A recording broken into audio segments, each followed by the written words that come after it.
the floor. Ho, ho, ho, ho, ho, like a ninja. Look at that. That worked out almost perfect. So I'm at an Airbnb now, and I got Wi-Fi, which means guess my phone's not gonna be dying because I'm plugged into the wall.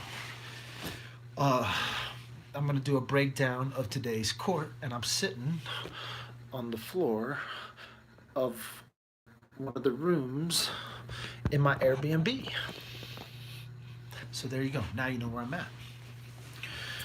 Can you hear me? I don't want to get too excited though, because this isn't like I ain't got the whole house to myself, and so I don't want to freak out the other guys. Just teasing. Um, I was talking about Kelsey's mom's testimony, and I'm just gonna jump in where I left off. If you didn't see part one, go watch part one. That's all I can tell you. Go watch the first video. Um, but now everybody's dropping. Here's what happened. Like 5 people were calling during that live video, texting me. I guess the judge isn't happy, and now they're called. The news people are like, "How the heck did Dad with the phone know about this? How the heck did Dad with the phone know about that?" So, what did you just say?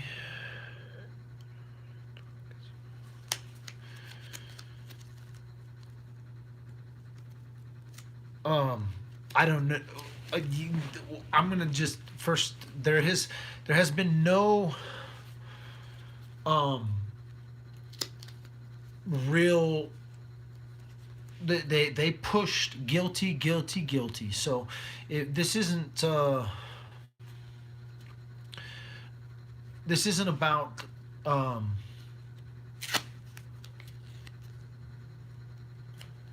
oh, this is now this whole thing's going. I'm just gotta put that down. My head is spinning. I need to turn chats off. Is what I need to do. None. Hide all chats. So don't ask any questions to me. Y'all can ask amongst yourself. Y'all just chit chit chit chat. Because I'm just gonna start thinking about all the things that I have to go through. We went from Kelsey's mom telling the story of how this family knitted together. She didn't just tell the story of, oh, Patrick and her met online. She tells a very in depth, in detail story about Kaylee's birth, about things that happened around Kaylee's birth, about how she spent time out at the Frazee Ranch, how she went out to 5 straight dinners out there. Um, she weaves this story of the family together. She talks about Kaylee's first birthday and how they were in the condo, which was down just a few doors down from where Kelsey would end up buying a condo. But the party, they showed pictures of the party, and people wanted to know about the in life photos they were talking about in the motion. These are the photos they want to show up on the PowerPoint in front of the jury. They want to show in life photos of Kelsey in life, right? This is what they're showing. They're showing this family being joined together. This is just Kaylee's first birthday. Remember, Kaylee wasn't even 2 years old. So at Kaylee's first birthday, they're together in the condo. The life, relationship, things are happening, right? Kaylee's born. Kelsey's mom spends time, literally 5 dinners out there at somebody's I was in trouble because someone called me during my live. Someone texted me messages during my live video, and then I texted them, and they were in a live video. You can figure out who that. Um, that's funny. Um, God, I'm losing my train of thought. I need to turn my text messages off. She was telling this story of how they wove this family together, and then she goes into a lot of detail, and this is where I'm going to get into some more detail.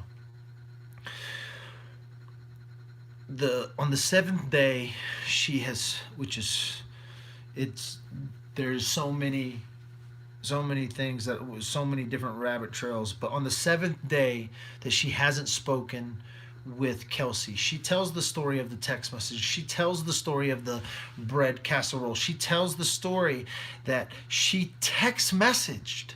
She text messaged Patrick and said, "Hey, I'm sorry you're not feeling good on Thanksgiving.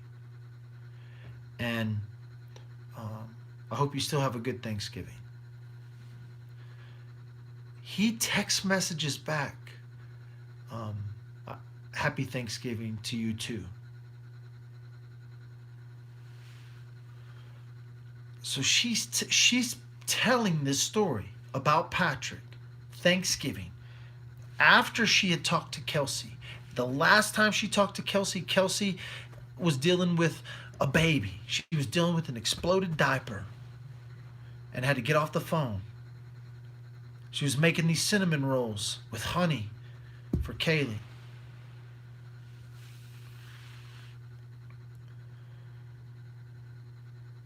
And then she doesn't talk to Kelsey anymore. She picks up the phone a few days after not talking, and she talks to Patrick. And Patrick says she wants Patrick to go check on Kelsey. She hasn't been able to get a hold of Kelsey. He says, "Well, okay, yeah, I'm out working cows, but I'll check on her when I get back from working cows." All this time,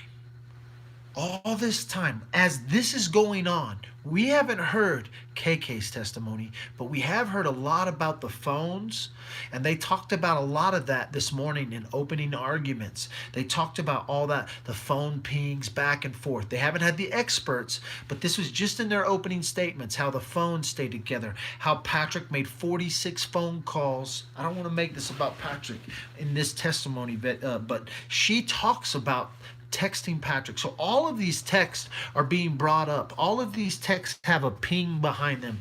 But what they did is basically jerk the freak out of the jury. When I say jerk the freak, I mean pull at their heartstrings, because when I'm listening to this second hand and I'm having to decipher these things,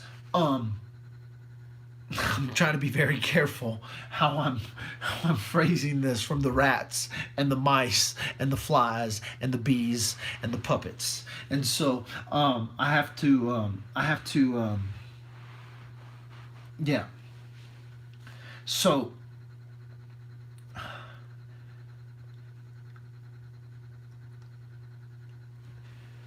they started with the text messages. They started with "you're guilty." They started with your pictures, and then they put Mom on the stand.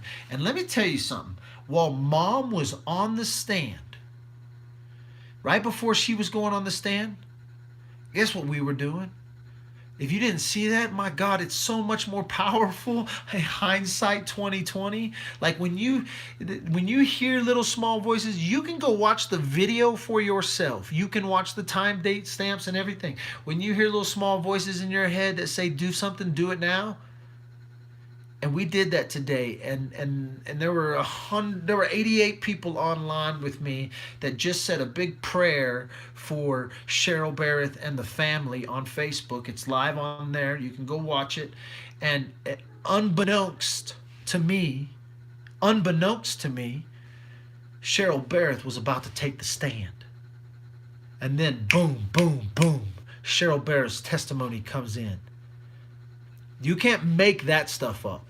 That's live right there, time, date, stamps. It happened. I don't, but it made me feel freaking good inside. It made me feel good that I listened to a voice, and boom, it was there, and it was for a reason. And a lot of you guys joined in prayer today with me, and I didn't care if you prayed to the trees, the sand, the gods, the heavens, the earth, whatever you believe in. I was focusing around positive prayer and thoughts for Cheryl Barrett from around the world. And then all of a sudden she took the stand this morning. And let me tell you something, it ain't over. So don't stop. Now you've been warned. Cheryl Barrett's going to be back on that stand come Monday morning. So you got a whole freaking weekend.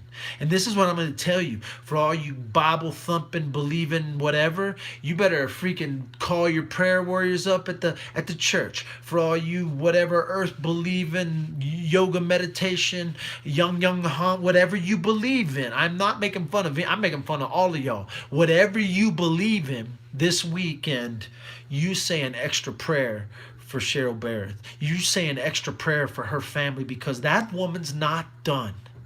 She still has to go back up on the stand. So you need to say that little extra for that family this weekend. That's a little sidetrack from where we're going with this. Cheryl Barrett comes home. She comes to Kelsey's house. 7 days in, the DOS employee squeals on Facebook. When I say squeal, it was the mama that stirred this up. Mama started texting. Mama started messaging. Mama started calling everybody. She was harassing DOS employees on Facebook. Have you talked to my daughter? Have you talked to my daughter? Have you talked to my daughter? And she comes across one man who says, yeah, your daughter texted us. And then all of a sudden, boom, 7 days in, Mama says, get on a plane. And she comes down here to Colorado, and she goes into the house, and she doesn't see the blood on the fireplace. She doesn't see the blood on the toilet. She simply starts to notice things are off. Things are wrong. Things are out of place, different. This was a woman who knew her daughter. This was a woman who owned that condo. Understand that. And so she knew how the layout was. She knew where the furniture went. She recognized something that not everyone would have recognized. Not everyone would have seen the differences. Boom. All of a sudden the cops get involved. And now it plays out in real life to us. All these things that happen over the next, there's 3 days, but it plays out. And the little stuff, the phone call, the text message, the hesitation to go go check on Kelsey, to do these things. This is the testimony that the jury heard first from Mom. All of today's, most of all today was simply the prosecuting attorney letting Mrs. Barrett tell the story, to lay out the real-time events. But it kicked off with how this family was woven together, how a child was born, how these things happened along the way to get us to this point where we're now 2 years in, 2 years and some change, to when they met, and so it wasn't a long time. It wasn't a family that was woven over time. It was quick, off the internet. Cheryl Barrett said that old Ma thought Kelsey was a hooker, and Cheryl tells the story, whether that was Kelsey that told her this, but she spent time out there, and it was probably over jokes and just kind of over dinner. Oh, well, I thought Kelsey was for sale because, they met on the internet.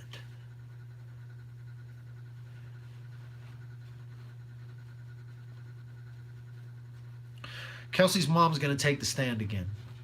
She's only lived through half of it. Now, I don't think it does any good for the defense attorney to try to question the story between Cheryl Barrett and whatever Patrick has told him, unless Patrick has been honest with his lawyer. But I don't think so, because he's pled not guilty, which means I don't know if he was offered a deal because this information is about as tight-lipped as you can get. The information I'm giving you on this court hearing today, it was thought to be tight-lipped, but I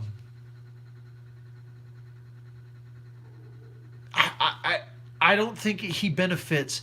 But then again, if the defense attorney wants to question the mother, are you remembering the conversation right? Are you sure that's what Patrick said? Can you act, because is that exactly what he said? So if Patrick listens to if Patrick's a killer and he's listening to this testimony, he's listening to anywhere. Maybe not. Maybe he's a psychopath and he's not listening at all. I don't know what he's thinking, but I don't know how you defend Patrick when the mother gets up and tells the story of not only getting to know this family, but then through this section of 7 days. 7 days isn't a long time. To put it in perspective, like, if I go 7 days without talking to my wife, I better be dead, kind of thing, If I go a day and a half without talking to my wife, right? If I go 2 days, if I go a day and a half, I better be dead. I could probably tell you that. 7 with a mom, I'll be honest, there's been weeks, a month go by and I don't talk to my mom. Now, my wife probably talks to my mother, I know she does, talks to my mother more than I talk to my mom. But for Cheryl, 7 days was it. 1 week and they were on a flight here. There was no question. She already knew. So at that moment, some things happened, I think she pressured the police a little bit because they had about 3 days. They had 10 days public. They had this little window to try to catch Patrick, but he had a 7-day head start on anyone doing anything. And I know we've watched the story, and we all knew this. We watched it. It took them 21 days to arrest him. All these things, but how they got to that arrest has a lot to do with those phone pings. Not only the phone pings between Patrick and Kelsey, but because mom had texted Patrick, because mom had texted Kelsey, because mom was in between those things. And so I'm just looking at how they're tying together, how I could see this playing out, why they put her mother up on the stand first. And I think, according to the rats, the mice, the people in the courtroom, to put this in perspective, there was probably 20 media, 40 public, a handful of family, 12 defense people, 12 prosecutors. The whole place was packed. Mom had to give this testimony on that stand with Patrick Frazee less than 25 feet away as she tells this story. Mom has to come back Monday. She's going to have to answer questions from the defense. I don't know what those questions would be. The judge has made it very clear he wants the jury in their cars by 5 o'clock every day, which means he's going to let out the court 4:50 or sooner. And so these things are like one motion, but they're not going to go till the wee hours of the night, and they're going to cut off when they feel that there's a stopping point. And this was obviously a stopping point. The mother's going to get questioned more from both the prosecution and the defense. And that's why you need to be on your knees this weekend. That's all I'm going to tell you. Whether it be yoga, meditation, or prayer, you need to say some prayers for the Barrett family. And I can already tell you that with the road that it's going, you're going to hear similar testimonies from not that you're going to hear similar recollections of people's own story. of Kelsey's brother, of Kelsey's dad, of how all this played out. They're gonna share it, because there are some things that Cheryl Barrett didn't tell us today, right? And the brother's gonna make note of that, because he's, oh mom, but you didn't tell him this, or you didn't tell him that. Even as good a questioning as was made, there's going to be memories that are jogged, and there's going to be more information, and that's not going to be easy. It's not going to be fun for the family. It's not going to be a good time. If you're just joining, I haven't been watching chats. I don't even know how many people are watching right now. We're talking about basically the first. A lot played out today. This was a freaking lot. This morning when I was talking to the flies, the rats, the smiley folks in the courtroom and in the courthouse, and as the walls were breathing, as they so often do in places, the walls will breathe. There was some questioning on how fast they were going to get to the punch. Well, it kicked off with this early after all morning. They were still in jury selection. Then they went into, right about the recess, they came and took about an hour and 20, an hour and 30-minute break, and came right back into full-fledged opening statements. And the defense opened up strong pictures. He's guilty. 2.5 weeks ago, no projector. No projector in the Teller County Courthouse. Are you listening? 2 weeks ago. It wasn't really 2 weeks ago that they installed it. They installed it right before the recess, right before the pre-trial readiness conference. Projector, screen, new sound system, new microphones. Yet they left the cameras off. The judge put a decorum out, nobody reporting. But right here on Dad with a Phone, you can watch it for yourself. As best as I can give it. This is the best I can give it. They weren't giving us any information. Right now, Sam's doing a live video. Ashley's doing a live video. Everybody's doing live videos. 4 o'clock, 12 o'clock, those things y'all were tuning in on Facebook, tuning in on YouTube. This is a little message to the judge. This is just social media. You need to record video this trial. You need to put it into the record. I'm not telling you to live stream it. Most of these people will tell you to live stream it, but you need to put it into the record, because the world needs to know the monsters that did this to Kelsey. They need to know. The world needs to know that. That's we can say the U.S. citizens have a right to an open court.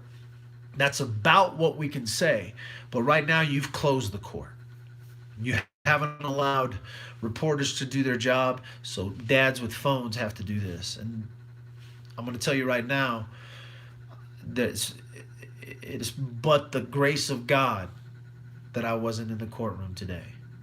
I don't want to be there. I really don't.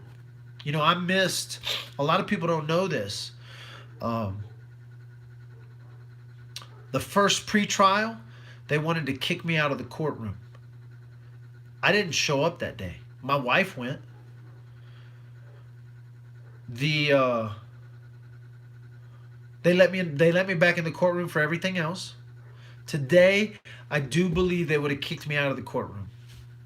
That's the reason I had to take a prostitution gig.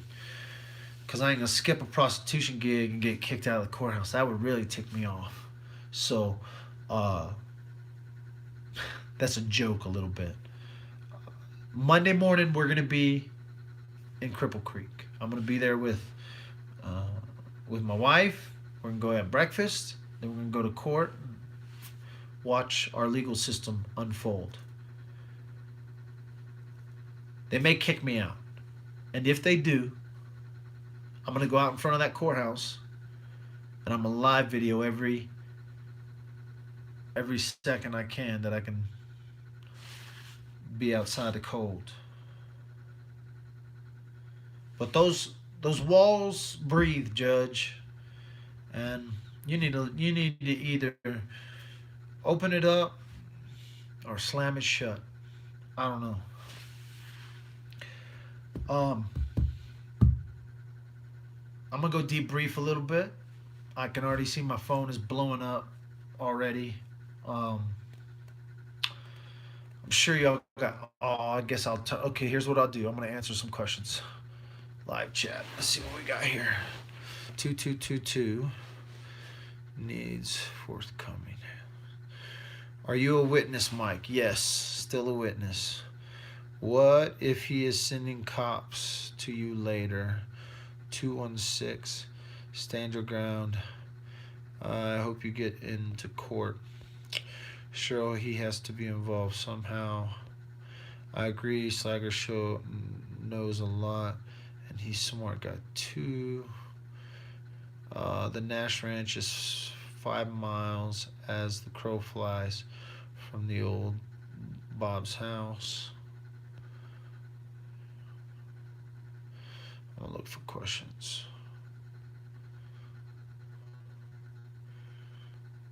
I'm just looking for questions. Has to take the stand.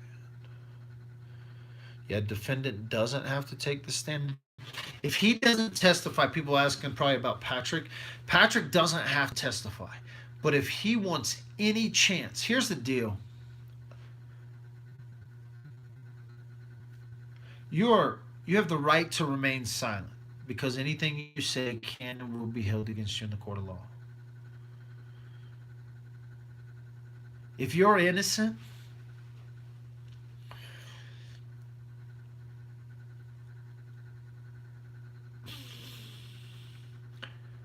I don't know. Our court is so tricky. Let's say you're an innocent man, do you testify?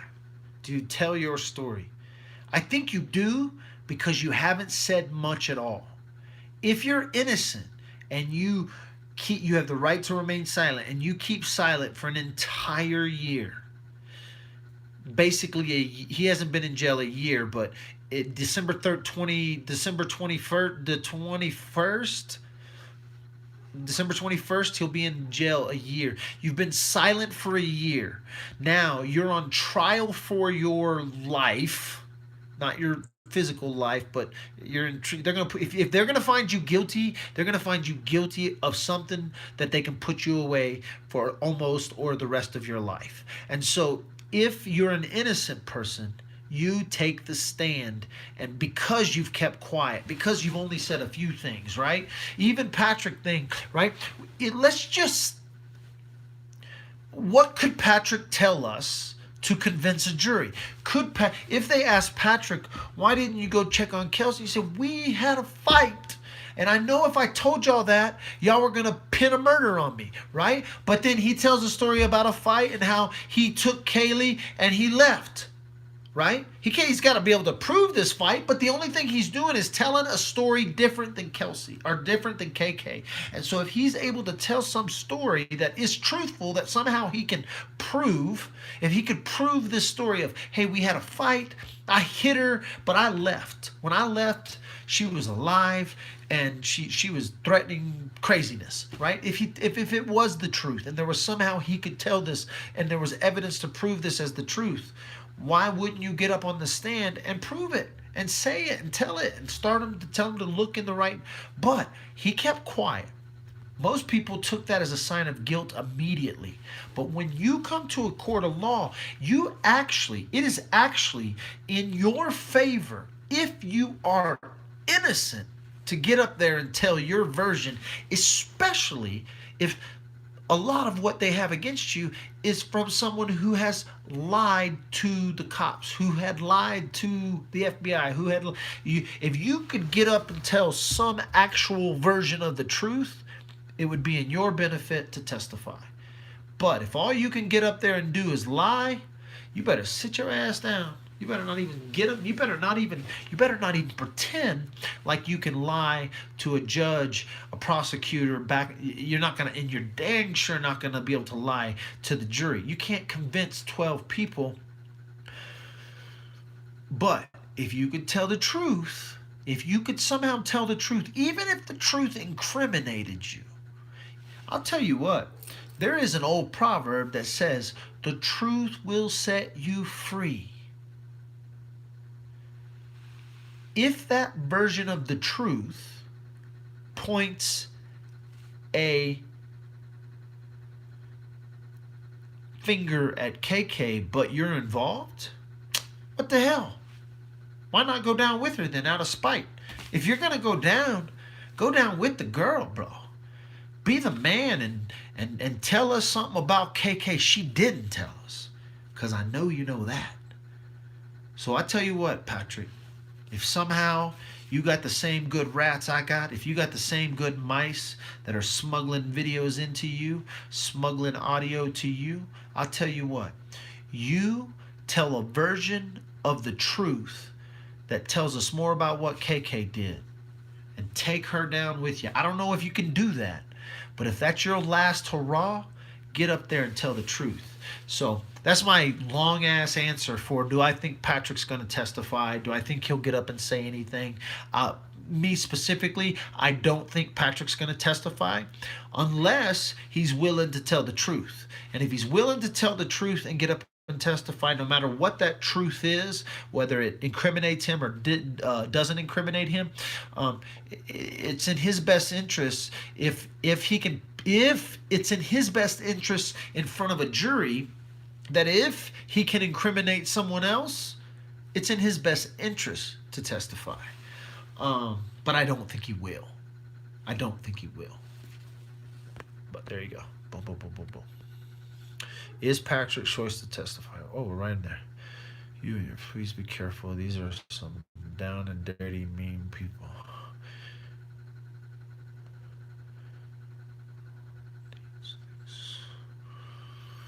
Why are you tagged as a witness? I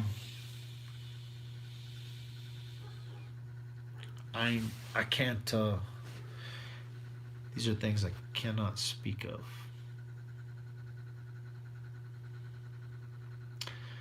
I cannot speak of.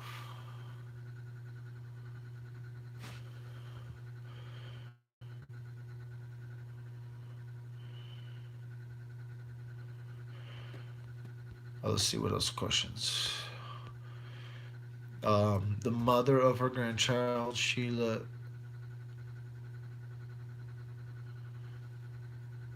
What?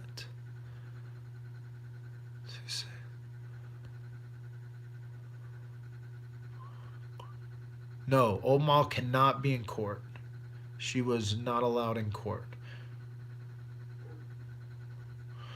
Did you state earlier that the alibi script was used by Omal and Sean? Oh, yes. Okay. So, this is interesting. Patrick at some point wrote his alibi out. That he went home, he thought about where he was, and he began to write out his alibi. And I don't know if it said alibi, but that's how they presented it, is that he had a, they found a handwritten alibi of times and dates on where he was at, and it was in Patrick's handwriting. There was written notes about, you see, y'all heard me spit that stuff earlier, so I'm glad I'm going to talk about this. There was written notes that they had for comparison, so they had things to compare Patrick's handwriting experts, but they have this piece of paper that is this alibi. They're calling it the alibi. That Patrick wrote out that they confiscated during the warrant. I have not seen a picture of that. Unfortunately, I didn't get a micro camera into the courthouse. Don't think I didn't intend to, though. He had wrote an alibi, yes. And so, a lot of people, when I said that, I actually said, well, Well, it was probably for old Ma and Sean to have, because then maybe they could corroborate that. Like, why would you write down unless you were, one, trying to memorize and you wanted to repeat this, right? If you want to repeat a lie, the best way to remember what you lied about is to write it down. And so if he actually was trying to lie up an alibi, right? Lie something up, then he would definitely want to write that down so he could go over it and not mess up. You understand?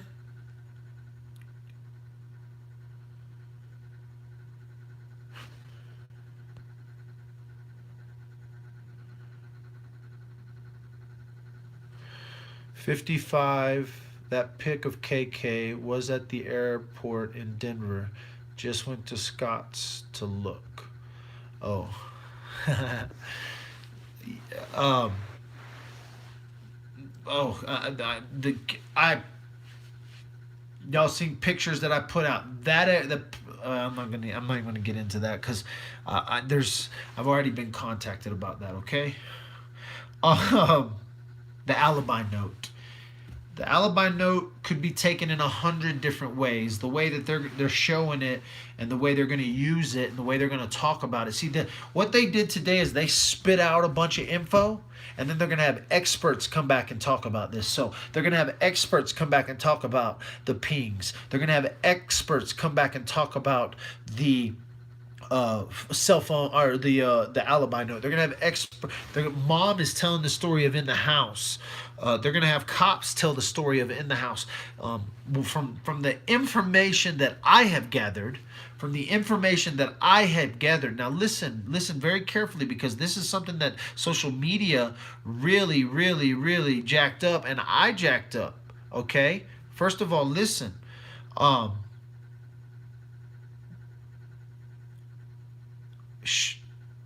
The blood and the that was found on the fireplace was hidden out of sight because someone had pushed the table up against the fireplace. And so the actual blood, listen, which is convenient when you think about it.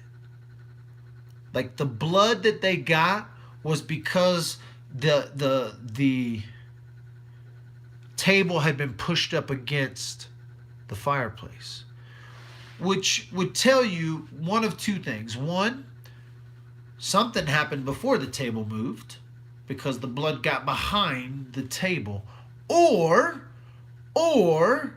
somebody put some blood and then push the table up against it to maybe create a something. Are you with me? So the blood on the fireplace, they showed a picture of the blood on the fireplace. And Cheryl tells a story that when she was in the house, one of the things that was out of place was the coffee table was pushed all the way up against the fireplace. And this is where, behind that table, is where they found some blood on the fireplace.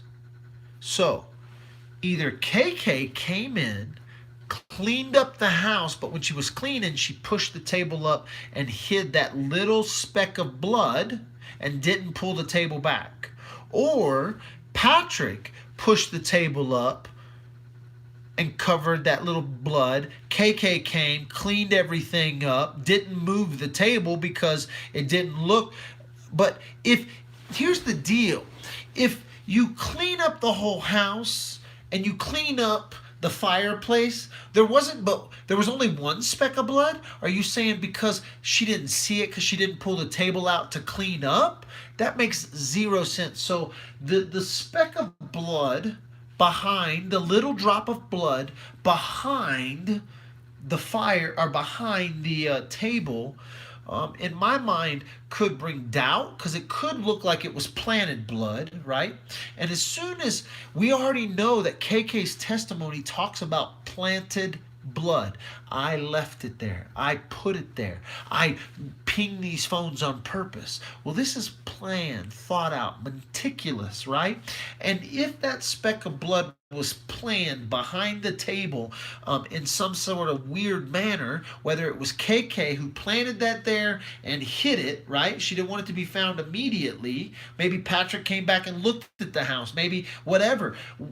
Why was the blood not cleaned up? If the entire house got cleaned up, if the whole house was covered in blood, but yet she left a little speck behind a table that was actually out of place against the fireplace. See, like, nobody pushes their table up against your fireplace, especially in Colorado, because we actually use our fireplaces. Nobody pushes it up against the gas. You don't take a wooden table and push it up against a gas fireplace. You don't take a wooden table and push it up against a regular fireplace. You don't take a table and push it up against a wood-burning stove. And so the blood behind the table confuses me. They showed a picture of it. They talk about why Cheryl Barrett didn't see it. They talk about why the cops didn't see it, because it was behind a table. The table was pushed up. It wasn't out of place, but it was out of place. Cheryl says it's out of place. All of a sudden, they start moving stuff. They find the blood. They show the picture of the blood. The blood on the toilet. Many of you have seen this blood in vague black and white. They show a in-color photo right up on those projectors. By the way, the blood on the fireplace, up on the projector. All of this being, I mean, literally, okay, so the jury box is here. Let's say I'm sitting in the jury box. The projector is right there. So they're like, whoa. I mean, it's a full-size 9x16, brand new. That thing's at least a 55, maybe a 38, but it's at least a 5K projector, probably a laser projector. Boom, big picture right there. So, but they didn't find a lot of blood. You got to understand, they didn't find a lot of blood. Okay, they found. She tells the story, Cheryl. Now, this isn't the cop's testimony, by the way. This is Cheryl Barrett's testimony. She tells the story of the whole house had kind of this film, right? This film. Something had been cleaned, right? She missed the blood behind or she planted it. One or the other. She either missed it or she planted it. We do think she planted some blood. The blood on the toilet in the bathroom. So wait, this happened here? This happened here? Where did it happen? Did it happen in the bathroom? Did it happen in the living room by the fireplace? Again, this story. The candle on the candle warmer. When Cheryl Barrett shows up to the house 7 days later, there was a candle on a candle warmer that was still on. It was still on.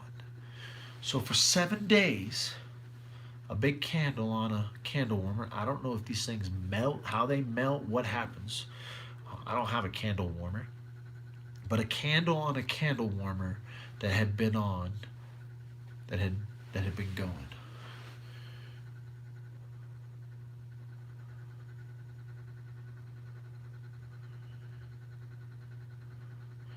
I just thought about this. Is the fact that you know the testimony of today, is that going to affect you testifying?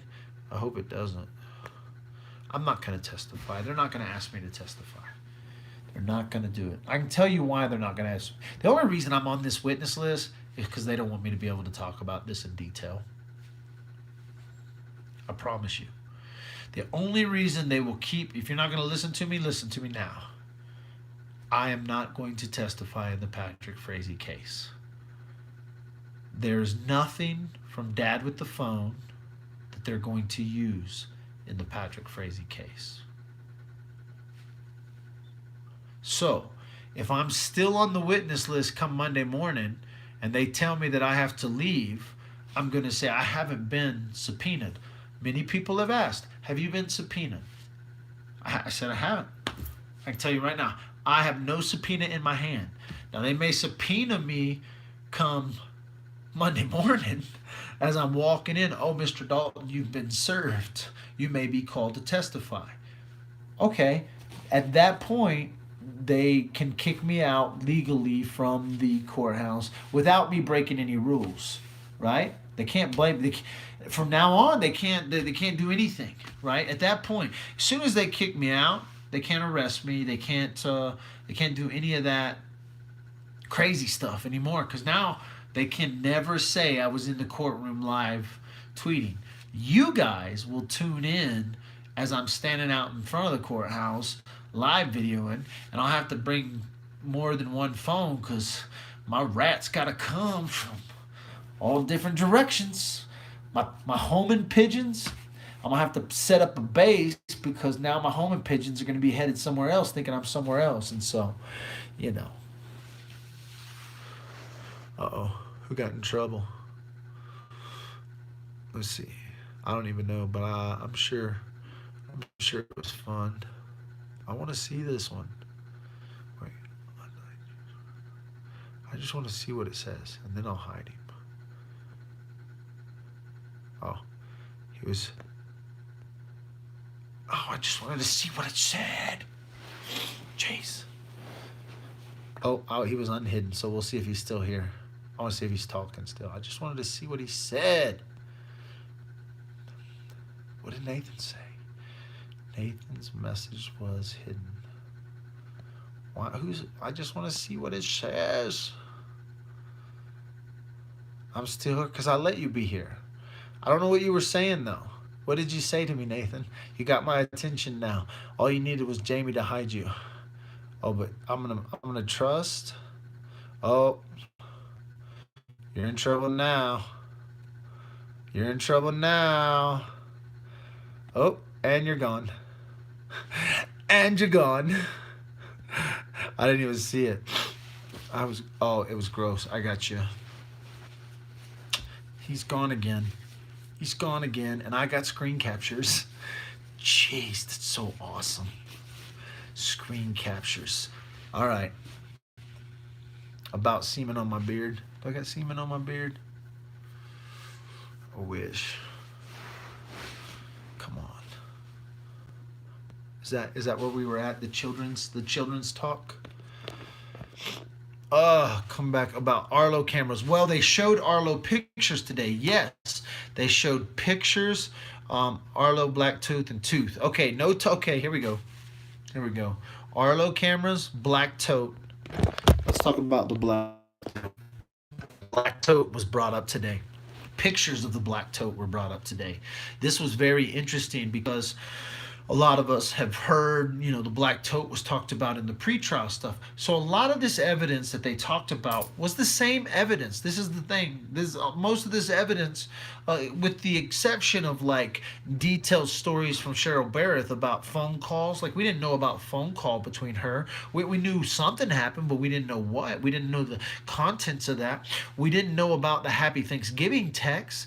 We didn't know about, these are conversations. They had text messages. They had convos. She had told a few. We didn't know that the reason why the DOS employees were brought into this was because Cheryl Barrett started messaging DOS employees, and then all of a sudden one DOS employee was like, oh, I got a text message from Kelsey that says she's not going to be here for a week.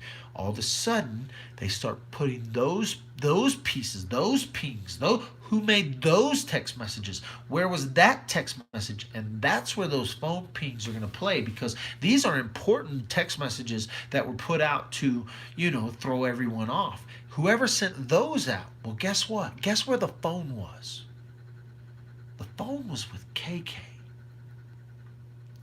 But the phone was already destroyed when certain text messages went out.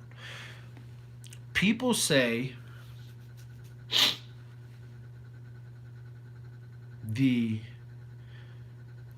Patrick didn't receive. Patrick sent a phone call. Listen, okay, here's the deal. This is something that is going to work in Patrick's favor. Are you listening?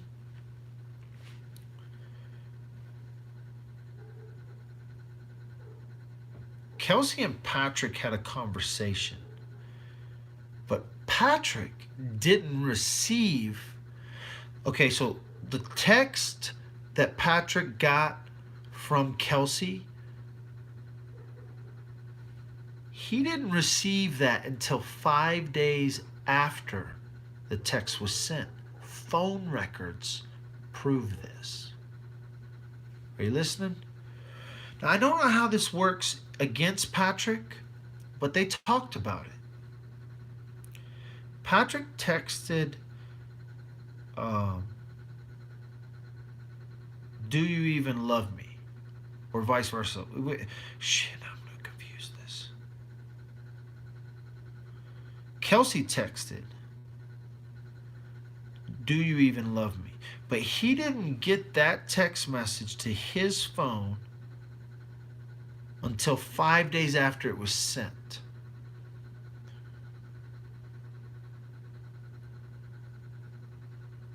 Trial has already started, Killer Crimes. We're late. Trial started today. The first testimony. They can use an app to change the number of texts coming from. They can change the number the text is coming from, but this is these messages are from phone records. They can't change the damn phone records, and so her phone was destroyed before that text came, and he didn't receive it right away. Now, I don't know, the phone had already been destroyed in Idaho. All of these things, like there is these timeline of text messages that show some information, and they can't deny the information that it shows. And so, like when I said earlier, he received a text from her, but her phone had already been destroyed. People were like, well, if her phone had already been destroyed, then how did they get the text message? Well, the text message could have been from a SIM card. It could have been from an app. It could have been, they could prove that it maybe wasn't from the same IMEI. Like your phone has a specific IMEI number, right? But if you take that phone, there's another number that pairs up with that IMEI number that goes with it, and that number is the IMSI number. There's a lot better videos on about these phone numbers, but one of them stays with the phone, one of them goes with the SIM card if it goes into another phone. And so you have to understand, you have a specific user for every phone number, and then you have a specific number for every phone. They could tell that the text message didn't come from Kelsey's phone, but it came from her number, or it showed up on Patrick's phone as her number or whatever. And so it could show more, like someone just said, it could show more that KK is more guilty than what she says she is. And what if KK did everything, right, and was text messaging Patrick, trying to throw Patrick off about Kelsey, like, oh, really? Yeah, I don't ever want to see you again, right? What if Kelsey texted, I don't ever want to see you again? And for 5 days, he doesn't hear from her, right? And then all of a sudden, Mom starts calling, and he's telling this story. So the question will be how they play that text message. If that text message, if the cops, when the cops and the phone experts get up there and explain this more in detail, all we've heard from right now is the prosecuting attorney talking about it. But when they get up and talk about it in a when the experts get up and talk about it, they're going to be able to show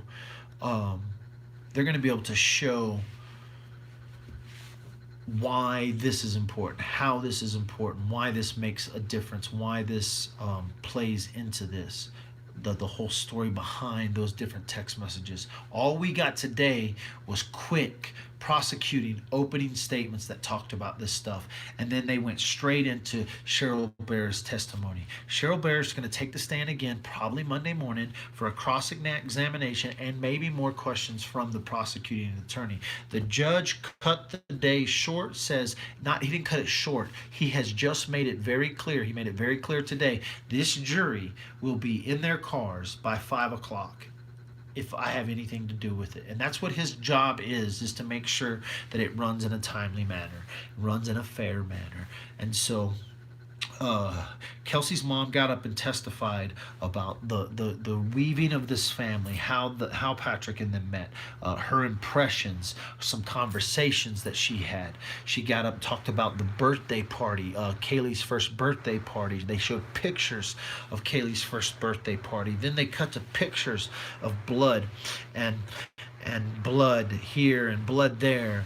And then she begins to tell this story about how she talked to Patrick, how she texted with Patrick, and she asked Patrick, please go check on Kelsey, and I'm on the cows, and she won't even talk to me anyway, and all that different stuff. So lots of stuff came out, lots of craziness came out today. Black Tote and Tooth, the most of the black tote today was talked about how they did not see the black tote come from the house. There's no pictures, no video, no evidence that the black tote came from the house.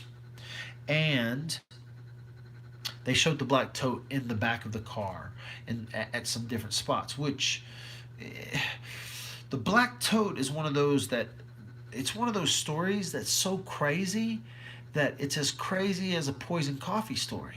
And I doubted the whole validity of the poison coffee story until the DOS employee says, oh wait, yeah, Kelsey said some crazy lady came to my house. So the black tote is a crazy thing, and it plays a part, and there's pictures of it in Patrick's truck. But what we don't know is how they're going to tie that black tote to the house, because there is no pictures of it leaving the house. There's no pictures of Patrick leaving the house, but at some point he left the house, because we actually see a picture of him at the door about to go in the house with Kelsey and Kaylee. And so they did show those pictures again on the big new bright projector in the Teller County Courthouse. And so that's kind of the ramble through the black tote. More information that came out today. It's not that we didn't know about the black tote. Most of this information we knew about, and the things that were jaw dropping to me are the contents of those text messages, the content of the phone call that Cheryl had, and then how Cheryl tells this story about how she had been to Patrick's house. She had had dinner with them and different things like that. And so we're going to get more of that other story, but right now Cheryl's just telling her story. Again, today the prosecuting attorney called her up first, and she just began to let Cheryl tell a story. And it blows my mind that literally minutes before Cheryl took the stand, Dad with the phone was online with you guys praying for the Barrett family. And I make no bones about it. That wasn't on the agenda. I didn't know about it. That wasn't some secretness of it. And all of a sudden, I just decided to capitalize on it. I was actually doing a live video, heard that little small voice in my head that said, you need to stop right now and pray for the Barrett family.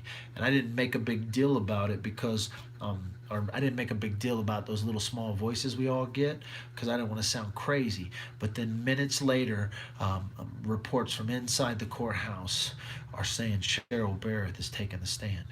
And so you can call me Mystic Mac, you can call me Open Vessel, you can call me whatever you want to call me. Today, one of those little supernatural craziness things happen, and that makes me feel good. It makes me feel good. It doesn't have to make you feel good. It makes me feel good. So I'm not gonna lie, it made me feel good. It makes me know that there's a reason. There's a reason for all this nonsense. I don't know all the answers for sure, but there is a reason. So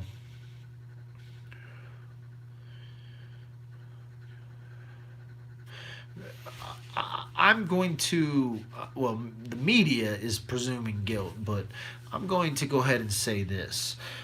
If, in fact, Patrick is innocent, he better get up and tell us. How about that? How about this? I'll let Patrick be innocent as soon as he gets up and tells us why he's innocent. Because he has the right to remain silent, and I think that's a very good right that he has exercised. But if he doesn't get up and tell us, I ain't going to believe anybody else. I'm going to believe Mom. I'm going to believe the mother who got up and has no reason not to tell us what happened.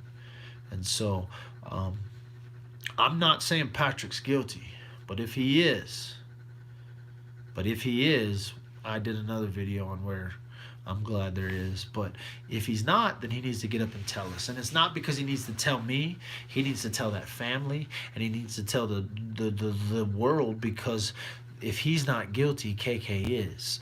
And so, yes, Michelle, it was. It was. It was a pretty awesome and powerful moment. And it'll forever be with me. And so, and whoever else was there. And if you didn't see that moment, you'll have to go find me on Facebook.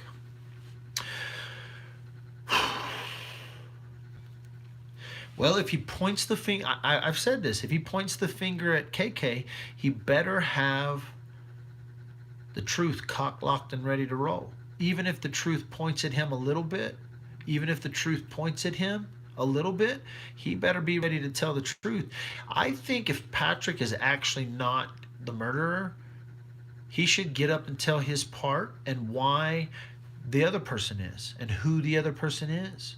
And so that's really the best way when it comes to will Patrick testify? Will he talk? Well, the only reason he's going to talk is if he's innocent. And this is why he would talk if he's innocent, because he's in a protected space. You want to talk about safe spaces? The safest dude in that room is Patrick Frazee. That's the truth. If anybody gets up in that crowd and tries something crazy, they may get shot by one of those jailers.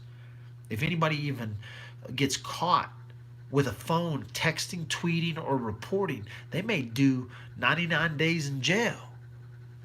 Or 100, I think the judge can give you 100 days in jail for contempt of court. And so the most protected dude in the room is Patrick. And the most protective space he will ever be in to tell a truthful story is on that stand in front of those jury. And so when people ask me, is Patrick going to testify? I'm going to say, if he's going to tell the truth, he'll testify. If you're going to lie, Patrick, please get up there. But I know you won't. Don't get up there and lie, bro, because it's just going to be used against you, okay? If you actually did this, if you're actually, guilty, keep your mouth shut. And maybe you won't get slaughtered. Remember that, Patrick. If you keep your mouth shut because you're guilty, you may live the rest of your life alone. But if you get up there and say some lies and you end up getting found guilty, I pity you. County jail ain't forever, bro. You only get through your sentencing in county jail. Once you've been sentenced, it's DOC time, baby. And I can tell you right now, Buena Vista is a gladiator camp. I can tell you right now, Florence, Colorado is no walk in the park. So as you sit in your Teller County, Holiday Inn County Jail, you remember that, yeah, they may not get you on the death penalty, bro. But if you go to gladiator camp in Buena Vista, good luck. Good luck. Let that be the end of my video today. I've talked about the Eternals, and now you can talk about the nor is the one in Sterling or Lyman sleuth investigation says. No more pizza on Fridays anymore, laugh out loud. No more pizza on Fridays, that's for sure. No more pizza on Fridays. Did they say who he called from jail? No, but that will all come out. I am positive on that. I actually know who he called from jail. I know at least one conversation he had with someone, at least according to them. They talked to Patrick while he was in jail under arrest, and so you could hang outside of KK's hotel. I'm not going to hang outside KK's hotel. I already got tabs on her. Y'all heard that tweet. All right, how do I get out of this thing?